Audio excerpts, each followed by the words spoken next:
very warm welcome once again to your favorite channel that is Luqman IAS academy. आप सभी लोगों का हार्दिक स्वागत है। तो चलिए चलते हैं हमारे आज के स्पेशल सेशन की तरफ और डिस्कस करते हैं बहुत ही एक इम्पॉर्टेंट टॉपिक, तो आप इसको कह ही सकते हैं, नो डाउट इन दैट। लेकिन इम्पॉर्टेंस के साथ साथ इस टॉपिक का जो एक बोलते हैं कि सीरियसनेस, वो भी एक लिमिट के भी पार है। इस टॉपिक का जो सीरियसनेस है, जो एक जो मतलब रिजिडिटी है इस टॉपिक की, जो जितना ये एक संगीन टॉपिक है, अगर हम बात करें तो इसका जो हाइट्स होंगी, इसकी जो लिमिट्स होंगी, वो हम देखते हैं कि इंडिया में किस तरीके से इसको भी हम पार कर चुके हैं। और अब तक अनफॉर्चुनेटली अब तक इस प्रॉब्लम का इस एक कॉन्क्रीट सोल्यूशन, एक बहुत ही स्ट्रॉन्ग सोल्यूशन निकालने में हम यानी कि पूरा हिंदुस्तान, हमारी सरकार, हम सब अभी तक असमर्थ रहे। अगर मैं इसको क्लियर कट बोलूं, प्रॉपर सोल्यूशन निकल रहा है, ऐसा नहीं कि हमारे पास सोल्यूशन नहीं है, हम सोल्यूशन निकाल रहे हैं, दे रहे हैं, लेकिन अनफॉर्चुनेटली वो सोल्यूशन हमारे लिए उस तरीके से काम नहीं कर पा रहे हैं जिस तरीके से इन्हें करना चाहिए, या जितनी बड़ी ये प्रॉब्लम है। लाइक फॉर एग्जाम्पल, मुझे चलाना फरारी है तो मेरे पास बड़ी नैनो है, राइट। तो ये एक पूरी जो है दास्तान बैठती है इस प्रॉब्लम की। और आज का हमारा जो टॉपिक है वो टॉपिक भी यही है, that who is a farmer. खेती के ऊपर नहीं, टॉपिक है किसानों के ऊपर। ओके, तो सबसे पहला जो हमारा आज का जो सेशन का जो टैगलाइन है, जो कॉन्सेप्ट है, जो आप देख पा रहे हो अपने स्क्रीन पर कि हु इज अ फार्मर, दरअसल एक फार्मर है कौन। और ये टॉपिक उठा कहाँ से? ये टॉपिक उठा हमारे पार्लियामेंट के अंदर मौजूद जो पार्लियामेंटेरियंस हैं, उनकी एक स्पीच हुई, और उस स्पीच में कुछ पार्लियामेंटेरियंस ने एक सवाल उठाया कि जो फार्मर्स की बढ़ती जो सुसाइड की कहानियां हैं, ये कम क्यों नहीं हो रही।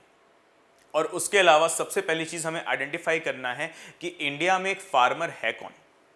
ठीक, तो हु इज़ द फार्मर का सवाल का जवाब हम लेते हैं अपने अगले आने वाले कुछ मिनटों में।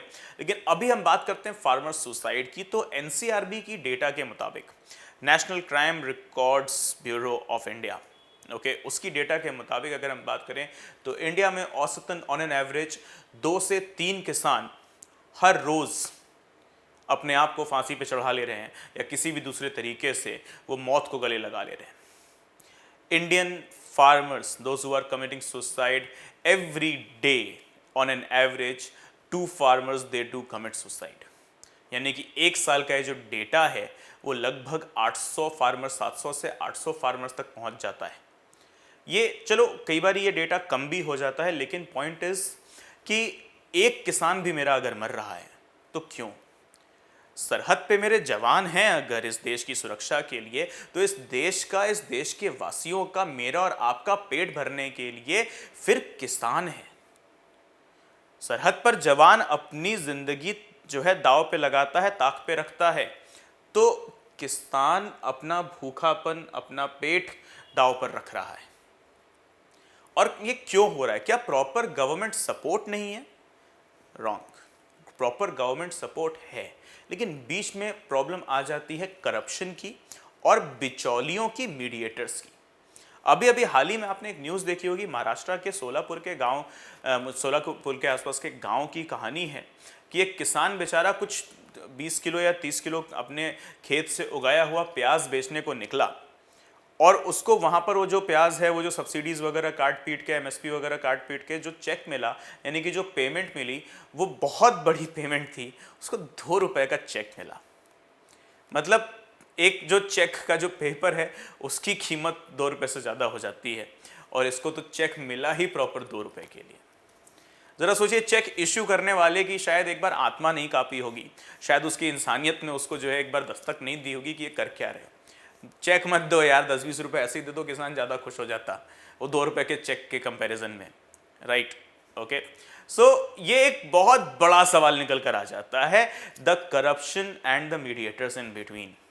कई बारी प्रॉब्लम आ जाता है कि इंडिया में प्रॉपर स्टोर हाउसेज नहीं हैं, कोल्ड स्टोरेज नहीं है, फार्मर्स के पास अनाज पड़े पड़े उनका सड़ भी जाता है, कई बारी मार्केट तक पहुंचने से पहले अनाज सड़ जाता है। ग्लोबल वार्मिंग एक बहुत बड़ा इम्पैक्ट है, कभी अल नीनो तो कभी ला नीना इम्पैक्ट की वजह से कहीं बारिश बहुत ज़्यादा हो जाती है, तो कभी बारिश बिल्कुल नहीं होती, जिसकी वजह से भी हमारे किसानों को उनकी किसानी में, उनकी खेती में भारी नुकसान उठाना पड़ता है। दिल्ली एनसीआर का मौसम इस वक्त हमारे लिए बहुत खुशनुमा चल रहा है। अप्रैल का महीना खत्म होने के कगार पे है, फिर भी ये मई का महीना आ चुका है, फिर भी उतनी गर्मी इस बार हमें नहीं मिल रही है। क्यों? क्योंकि मौसम ठीक ठाक है, क्योंकि मार्च के एंड में और April first week second week तक दिल्ली वालों ने, दिल्ली वासियों ने, हम सब ने मिलकर बारिश का आनंद उठाया। लेकिन ये बेमौसम की जो बरसात है, ये इसी दिल्ली एनसीआर के रीजन या इस रीजन के नज़दीक मौजूद जो किसान हैं, इनके लिए कोई खुशनुमा मौसम नहीं थी, इनके लिए एक श्राप बनकर आई, जिसकी वजह से हज़ारों किसानों का, लाखों का नुकसान हो गया, उनकी फसल भी बर्बाद हो गई। अब ऐसे में क्या गवर्नमेंट सपोर्ट नहीं है? बिल्कुल गवर्नमेंट सपोर्ट है। गवर्नमेंट उनको अब सब्सिडी उनके जो है प्रोवाइड कराएगी, लेकिन उनके अगले उपज पर, उनके अगले एग्रीकल्चर पर, उनके अगले हार्वेस्टिंग पर। जो मौजूदा समय में अभी जो किसान इसकी फसल बर्बाद हुई, अब ये कहाँ जाएगा? अब ये लेगा कर्जा, उधार। ये उधार लेगा, उधार लेके फिर से खेती किसानी करेगा। गॉड फॉरबिड, खुदा ना खास्ता कोई और अगर इसके ऊपर प्रॉब्लम आ जाती है, अल नीनो ला नीना ने अपना अगर जो है इम्पैक्ट दिखाया और बरसात ज़्यादा हो गई, फ्लड्स आ गए या ड्राउट पड़ गया, कम बरसात हुई, तब तो इसकी दूसरी फसल भी बर्बाद। ऐसे में ये इंसान आ जाता है कर्जे के दबाव में, और फिर इसको होता है कि कर्जा रीपे करें तो कैसे करें और कहाँ से करें। हेंस एज अ रिजल्ट, इस दबाव को, इस प्रेशर को ना झेल पाने की वजह से ऐसे हज़ारों किसान हैं जो आए दिन हिंदुस्तान में अपनी ज़िंदगी छोड़ देते हैं, सांसें तोड़ देते हैं, जिनका दिल धड़कना बंद कर देता है। कुछ खुद को फांसी लगा ले जा रहे हैं, तो कुछ यूं ही डिप्रेशन का शिकार होकर मर जा रहे हैं। और ये किसान एक आम शब्द नहीं है, किसान का शब्द भगवान से कम नहीं होता, क्योंकि अन्नदाता है वो, जो मैं और आप खा रहे हैं। आपने खरीदा भले ही होगा, लेकिन देखो उसे किसी ने उगाया है, और वो किसान है उसे उगाने वाला। तो सरहद पे जवान तो देश के अंदर किसान, ये दोनों हैं जिनकी वजह से चल रही है मेरी और आपकी जान। यही है हमारी जिंदगी, राइट? ओके, तो ये किसान आए दिन, और ये डेटा देखो बहुत एक हॉरेंडस, एक हॉरिफाइंग डेटा है कि एक दिन में 2 किसान अपने आप को या तो वो फांसी लगा ले रहे हैं, सुसाइड कर लेंगे, या किसानी भी छोड़ दे रहे हैं। यानी कि ओवरऑल इंडिया का लॉस ही हो रहा है।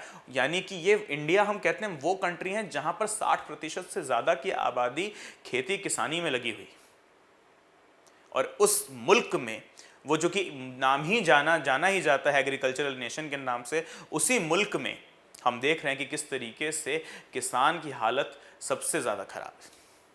और अब सवाल उठ जाता है, अभी हाल ही में पार्लियामेंट में भी एक क्वेश्चन उठा, और काफ़ी न्यूज़ चैनल्स ने भी इस क्वेश्चन को उठाया कि who is a farmer in India. 60% आबादी, क्या हमको कहना सही होगा कि इतने लोग हैं जो खेती किसानी कर रहे हैं? कौन है ये लोग जिनको हम कहते हैं फार्मर्स? तो who is a farmer in India?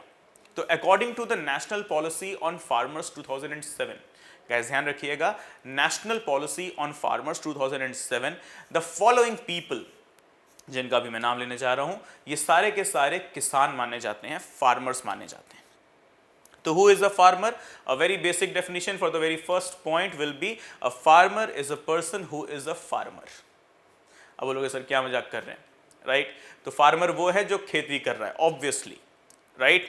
जो खेती किसानी कर रहा है वो फार्मर है, लेकिन इसमें और भी चीज़ों को फार्मर के डेफिनेशन में जोड़ा गया है। एक बहुत वाइडर कॉन्सेप्ट है फार्मर, जिसके अंदर जोड़ा गया है। चलो, जो खेत में खेती किसानी कर रहा है, ओके, ऑब्वियसली वो फार्मर है। उसके अलावा फिशरमैन, उनको भी फार्मर बोला गया है। पोल्ट्री ओनर्स जो हैं, जो पोल्ट्री चला रहे हैं, उनको भी फार्मर के तौर पे रखा जाता है। जो बी कीपर्स हैं, जो शहद का उत्पादन कर रहे हैं, वो भी फार्मर्स हैं। जो गार्डनर्स हैं, या जो जिन्हें हम कहते हैं, जिनकी नर्सरी है, नर्सरी वगैरह चला रहे हैं, वो भी फार्मर्स हैं। वो जो कि फार्मिंग टूल्स में या फार्मिंग इक्विपमेंट्स में या फार्म प्रोडक्ट्स में डील कर रहे हैं, बिजनेस कर रहे हैं, ट्रेड कर रहे हैं, वो भी फार्मर्स हैं।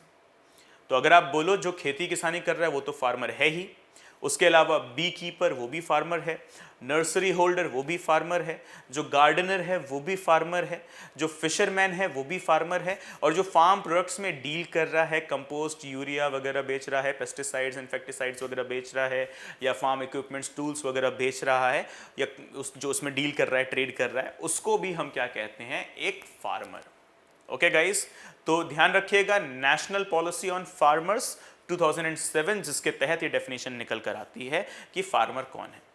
ठीक है, या वो हमारे ट्राइबल लोग, हमारी ट्राइबल पॉपुलेशन, वो भी जो अपने इंडिपेंडेंट लेवल पर इंडिजीनियसली कोई सा भी एक जो उत्पादन कर रहे हैं, अपना जो खेती कर रहे हैं, उनको भी हम फार्मर की डेफिनेशन में रखते हैं, ध्यान रखिएगा इस बात का।